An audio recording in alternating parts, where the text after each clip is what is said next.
Bon, on espère que ce ne sera pas une sélection ennuyeuse, mais une sélection d'aventures. 3 livres, Clémence, Oui. 3 livres d'aventure pour l'été. Oui, alors je commence avec Le Grand Vertige de Pierre Ducrozet et je dois me concentrer parce que j'aime tant ce livre que j'ai tendance à tout raconter. Alors que non, le but du jeu c'est de vous donner envie de le découvrir. Alors allons-y, Le Grand Vertige de Pierre Ducrozet.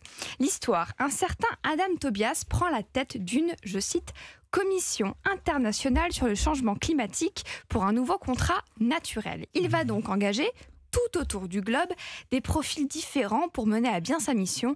Un photographe un peu désabusé, une toute jeune fille tête brûlée, un jeune homme. Donc si vous avez envie d'un roman d'aventure, d'un thriller même écologique, lisez Le Grand Vertige de Pierre Ducrozet chez Actes Sud et en poche chez Babel. L'aventure continue, là. On va faire le tour du monde en 72 jours, je crois, c'est précis. Ouais, Pas exactement. 73, pas 71, mais 72. Voilà. Nellie Bly et Elizabeth Jane Cochrane. Quel accent vous avez On dirait mon accent à moi. Vous pouvez jouer Conan Doyle, facile. Oui.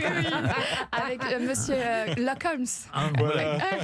Sherlock Holmes. Colmès et Watson. Oui.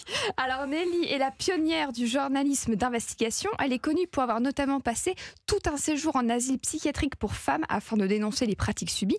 Mais là, dans le tour du monde en 72 jours, Nellie Bly raconte qu'un dimanche de 1889, elle réfléchit à quel sujet elle pourrait bien proposer à son rédac-chef le lendemain, un peu comme nous. Et puis, en pleine nuit, elle pense au roman de Jules Verne, Le Tour du monde en 80 jours. Ah oui.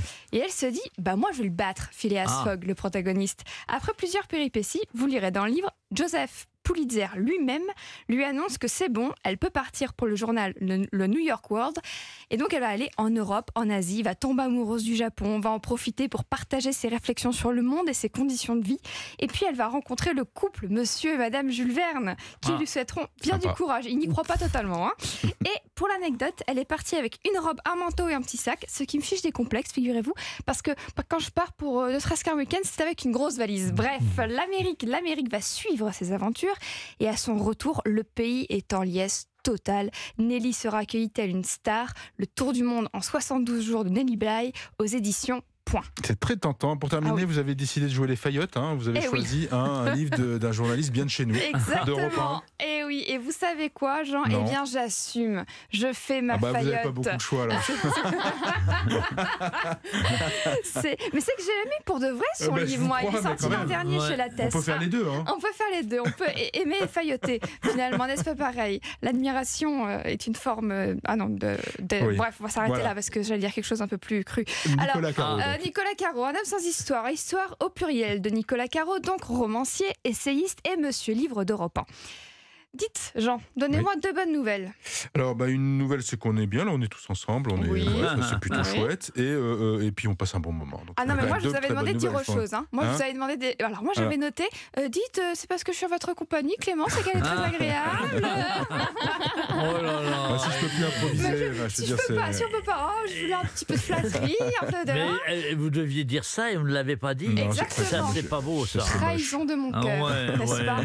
Voilà. Mais je suis très content d'être en votre compagnie. Merci, Clémence. Jean. Et moi aussi. Merci, Bernard. Qui fait plaisir. Merci. C'est lundi, ça a besoin de compléments. Alors, pourquoi je vous ai posé cette question ? Voilà. Pourquoi de bonnes nouvelles ? Et oui, bien vous le saurez en lisant le livre. Quel sens de suspense. Un âme sans histoire de Nicolas Caro raconte l'histoire d'Henri Rey, un bonhomme qui ne veut pas d'histoire. Mais alors, pas du tout, aucune, rien, il veut pas d'ennui, lui. Alors, tous les jours, il se réveille à la même heure, va au travail à la même heure, et il se fiche de tout, il veut être tranquille.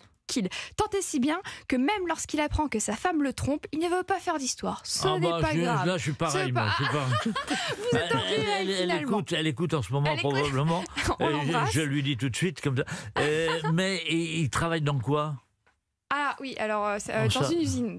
Usine. Oui. Ouais, bon. Non, parce que moi, ce qui m'intéresse, c'est l'après, c'est le début. Ouais. Alors, attention. Henri, il n'a qu'une seule chose à laquelle il tient. C'est une paire de boutons de manchette dépareillés, offerte par son grand-père qui a fait la guerre. Un des boutons est français, l'autre est allemand, symbole d'une amitié qui devra traverser les générations. C'est très beau, non ? Oui.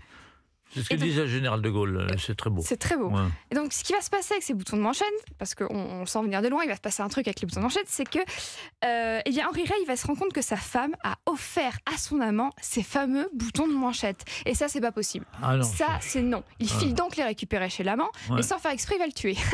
Ah, c'est dommage. Ouais. C'est ballot. ouais. Et ensuite, c'est parti, on le suit. D'aucune histoire, il passe à 1000. Henri Rey va rencontrer des personnages très chouettes et comme il a été écrit partout dans la presse, rocambolesque, c'est tout à fait incroyable et romanesque. Il y a des scènes d'aventure qui sont géniales et surtout très bien écrites. Caro a du style et une plume. Un homme sans histoire est à retrouver au livre de poche. C'est tout bonnement excellent, aventuresque, drôle et même spirituel. Je ne saurais à quel point vous le recommandez. Et pour finir, Nicolas Caro continue de présenter cette année sur Europe 1 son émission littéraire La Voix est livre. Elle reprend, notez bien, le dimanche 3 septembre à 19h. Nouvel horaire. Si avec ça, vous n'avez pas de l'avancement... Dans un instant, sur Europe 1, ce sera l'heure du Plic-Ploc, le son à découvrir du quotidien. Le voici très vite.